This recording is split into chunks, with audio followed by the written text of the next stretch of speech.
Hey, welcome to today's little episode.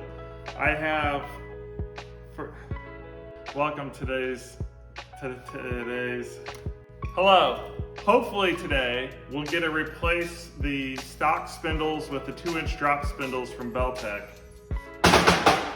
Put on new front shocks. So today's the day that we put in the 2-inch drop spindles into the truck. Bam! I've already got this side just about buttoned up. So what I did was, and this is the brake shield, it's painted, newly painted. And this is the spindle that came from Belltech. And I cleaned it up, any of the casting marks I cleaned up, and it's all ready to go in. I painted it just a flat black to just kind of make it disappear underneath there. So let's get started. So step one is going to be to put your emergency brake on, jack your vehicle up, and take your tire off. So that's what I'm doing right now.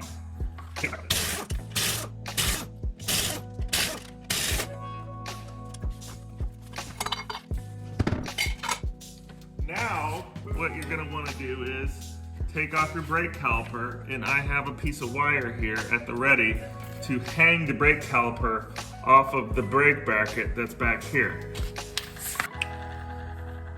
19 millimeter for the brake bracket. There's going to be one long bolt and one short bolt, and you're going to want to keep the short bolt. Really don't like doing that. So hurry up with my wire because I wasn't smart enough to bend it prior. Did not mean to make that rhyme. Okay, now we have that. Now what we're gonna do is we're gonna remove the car key in the tie rod end. Leaving the rest of this back here because we're gonna have to smack this here. 19 millimeters. So we're gonna back this off just a bit, like 1 or 2 threads.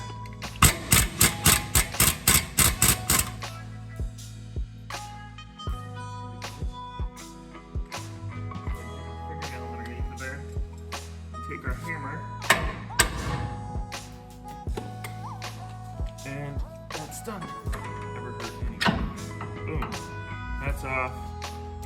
Just for giggles, we'll put our nut back on there. And now we can technically take off this steering arm bracket, and don't forget you're gonna need to, I don't know if you can see it, you're gonna need to take off your steering stop. If we can get in there. Come on.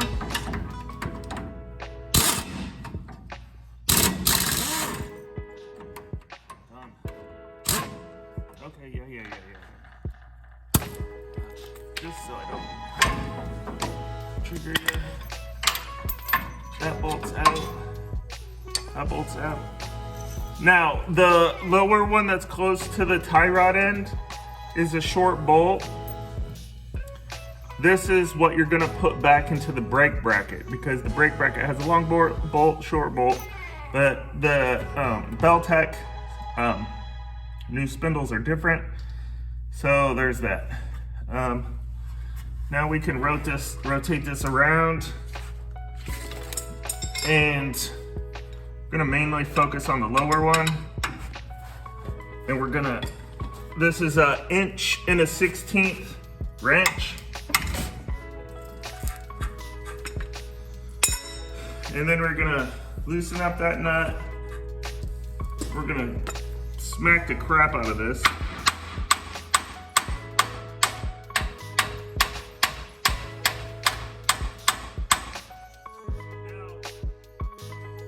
the reason why you take off the lower one versus the upper one is if you're gonna use the same upper and lower ball joint, the torsion bar is putting pressure on this lower control arm it's trying to push it down into the ground because it's jacked up, right?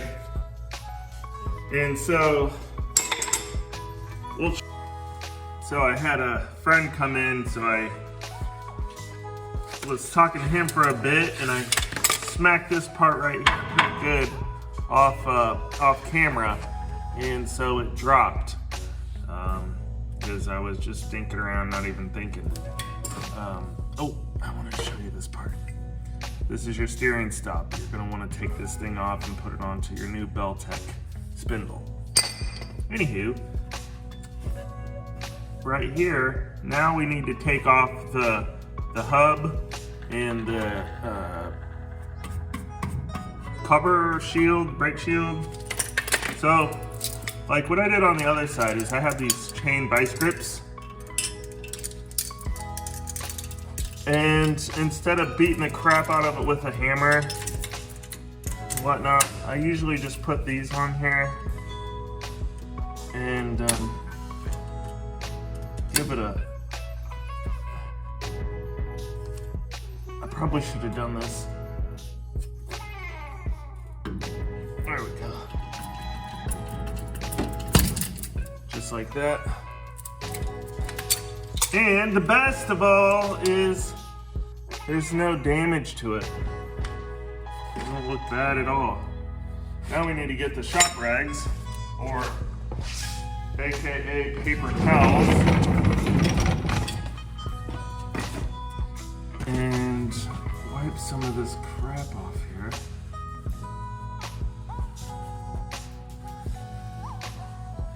This looks really clean.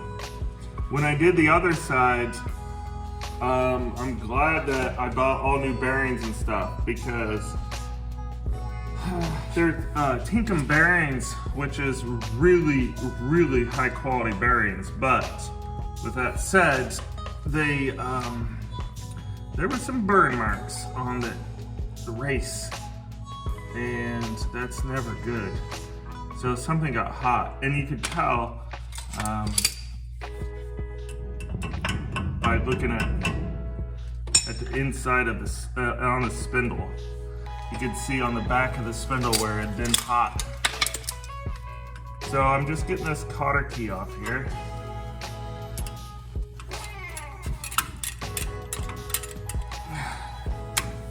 This is one where, there we go. And I just simply take my cotter key and I put it into the cap. And then this thing come off, put it into the cap. And then this right here, might have to get a wrench for this. I don't even know what size that is. Oh, easy. 1/16". Well, at least 1/16". Got it loose. So we're gonna take that. Where do we put it? Put it in the cap. And we're gonna need to degrease every single piece of this and put all brand new grease back on. Just like that. And the front, the washer in the front bearing, outer bearing, will fall off.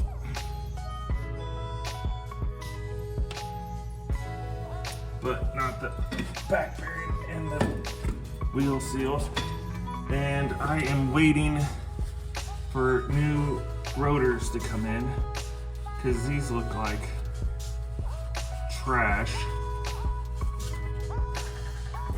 And so you can look at the places where the bearings ride, and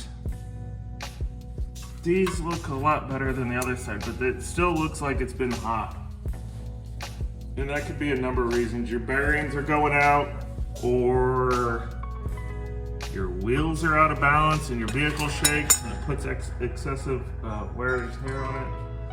So, okay.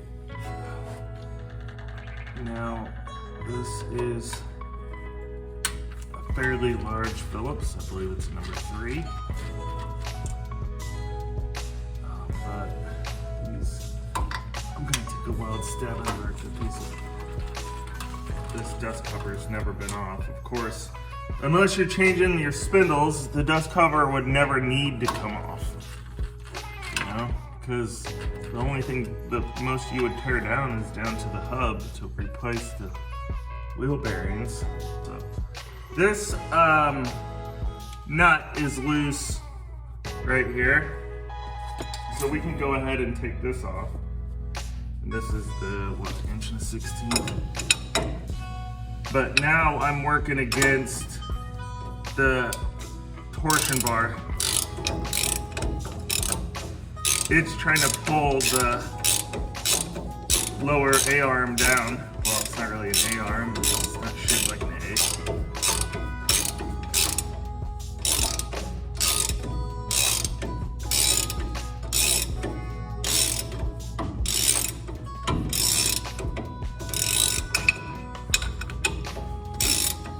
But you'll see it pop as soon as the nut comes all the way off.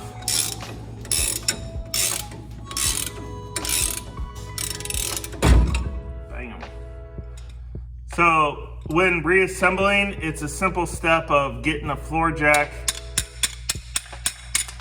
and putting it underneath of here, and then doing it all in reverse. You do your top, and then you put a floor jack underneath here and you apply some pressure so that you can put the bolt through the lower part. But so for me, since I'm replacing the upper ball joint, there is no need for me to even try to disassemble this. There's a cotter key and a nut, and then you gotta smack it out of there. But I don't need to do that because I'm replacing it.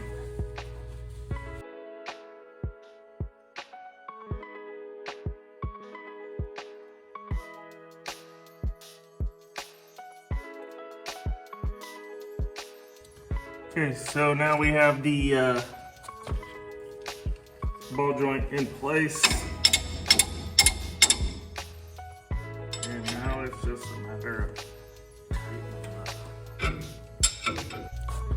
So at this point, it's all in reverse. I've moved that bump stop onto the new spindle. And what we're gonna do is put the upper one in. Just get the nut started. Come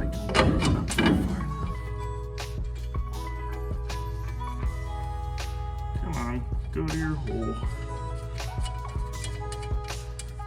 Just like that. And it can dangle.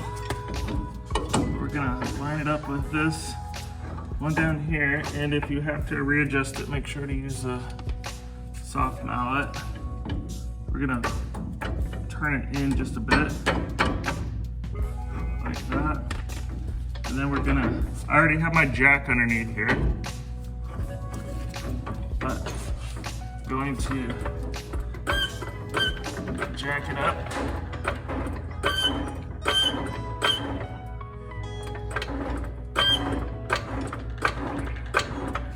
And you can see, maybe you can't see, the nut is, or the bolt is just starting to come through. And now we've literally picked up the truck off the jack.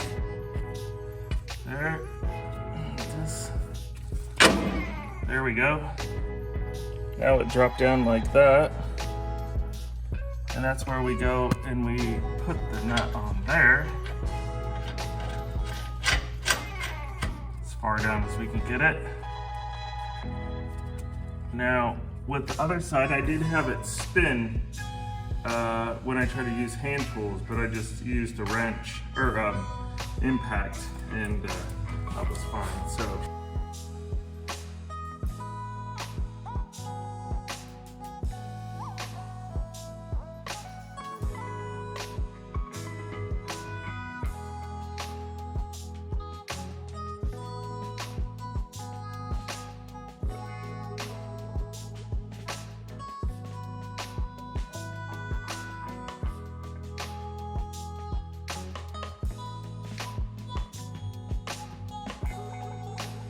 So, and just like that, the new drop spindle is installed. So what I have to do now is clean and paint that, the cover, the brake cover, change my ball joint, and it says into the instructions to cut the ball joint, the end that's up in here, cut it 1/4 inch, 3/16 to 1/4 inch off. So I got to do that. So I have the driver's side lower, or the outer tie rod here. And in the Belltech instructions, it says to cut off 3/16 to 1/4 inch. And that's because it'll go in further. So what I do is use this blue painter's tape. Pretty self-explanatory. Blue painter's tape. Get a stinking tape measure here.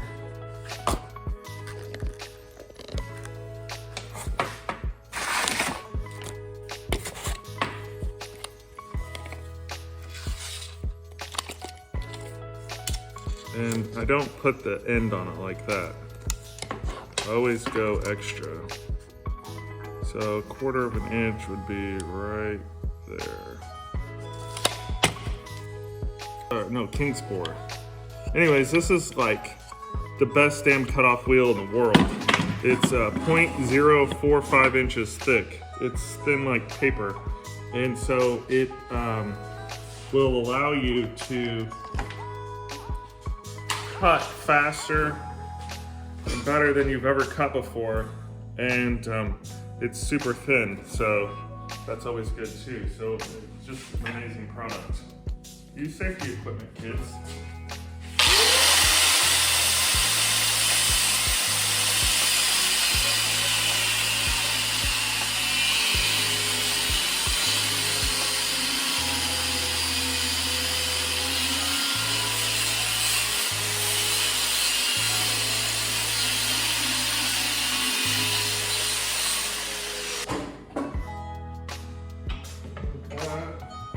Take the tape off.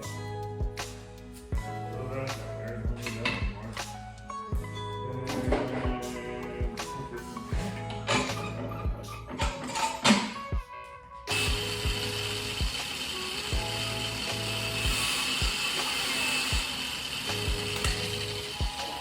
And then I'll go over and test fit it.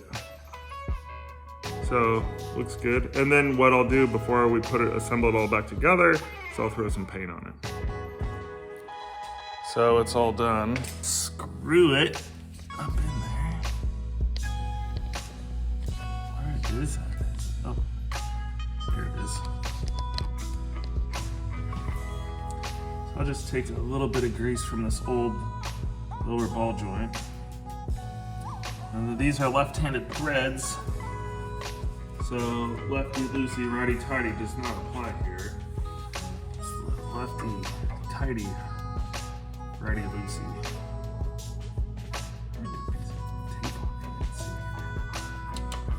The battery decided to die right then and there, but so let's count. 1, 2, 3, 4. Okay, that's where the factory alignment was.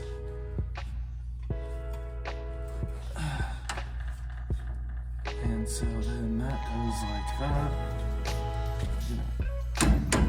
Hit that back so that it'll go up in there. And you have to put the pin in there and drill a hole through this bolt. Put a pin in there for safety. Put this on, and oh, we gotta paint the dust shield, so let's get doing that. But you know, this video is probably long enough as it is. Hey folks, in the heat of the moment there, installing those spindles, I had completely forgot to do an outro. So in the upcoming videos, you'll see that the spindles, they're all attached, they're working great. I just wanted to thank you so very much for watching, and look forward to more of the episodes coming about the D21 there. got to come up with a name with it, you know, for it. And thank you so very much. Please like and subscribe. Take care. Have a great day.